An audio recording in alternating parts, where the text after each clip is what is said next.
In this video, we are going to take a look at a new feature called Stop Conditions, which is available now in CIMCO Edit 2023. You can use stop conditions to stop the simulation at specific trigger events. In this particular example, we will use it to stop at a collision and a tool change.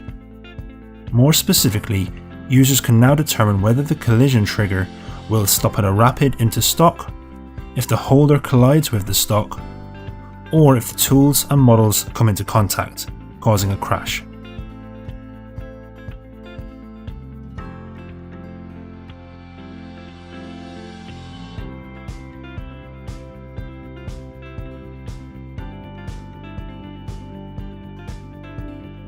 Stop Conditions is available now in the latest version of CIMCO Edit 2023.